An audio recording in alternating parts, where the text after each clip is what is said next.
Good evening. இப்போ நம்ம பார்க்க போகிறது 10th மேக்ஸில் எக்ஸாம்பிள் 1.11 பார்க்க போகிறோம். லெட்டு ஏ வேல்யூ கொடுத்துட்டான் 1 2 3 4. அதே போல் பி வேல்யூ 2 5 8 11 14 கொடுத்துட்டான். பி 2 செட்ஸ், அதுதான் 2 செட்டுன்னு சொல்லிட்டான். லெட் எஃப் வந்து A to B be the function given by F of எக்ஸோட value 3x - 1 represent this function கொடுத்துட்டான். என்னென்ன கேட்டிருக்கான்னா ஆரோ டயக்ராமில் கேட்டிருக்கான், டேபிள் ஃபார்மில் கேட்டிருக்கான், ஆர்டர்டு பேரு, ஃபோர்த் ஒன் பார்த்தீங்கன்னா கிராஃபிக்கல் ஃபார்மில் கேட்டிருக்கான். இப்போ சொல்யூஷன் பார்த்தீங்கன்னா ஜஸ்ட்டு ரொம்ப ஈஸி பாருங்கள். ஏவோட வேல்யூ கொடுத்துட்டான்னா 1 2 3 4. அதே போல் பியோட வேல்யூ கொடுத்துட்டான் 2 5 8 11 14. இப்போ எஃப் ஆஃப் எக்ஸ் ஈக்குவேஷன் பார்த்தீங்கன்னா 3x - 1 கொடுத்துட்டானா, இப்போ எஃப் ஆஃப் 1 வந்து இங்கே இருக்கா, ஏல ஃபஸ்ட்டு நம்பர் இருக்கா 1, அதை என்ன பண்ணுறோம் அப்படின்னா எக்ஸுக்கு பதிலாக சப்ஸ்டியூட் பண்ணுங்கள். அப்போ என்ன வரும், 3 × 1 - 1, அதாவது 3 - 1 என்ன வரும், 2.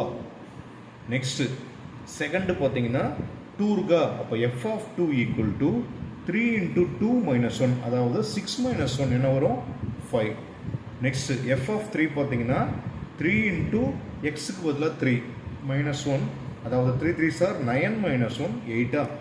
எஃப் ஆஃப் 4 பார்த்தீங்கன்னா 3 × எக்ஸுக்கு பதிலாக 4 - 1, அதாவது 12 - 1 என்ன வருது அப்படின்னா 11. ஓகேங்களா. ஆரோ டயக்ராம் பார்த்தீங்கன்னா என்ன பண்ணுறோம், இங்கே ஜஸ்ட் இந்த மாதிரி மார்க் பண்ணிக்க.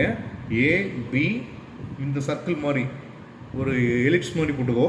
1 2 3 4. இதில் பார்த்தீங்கன்னா 2 5 8 11 14. ஓகேங்களா.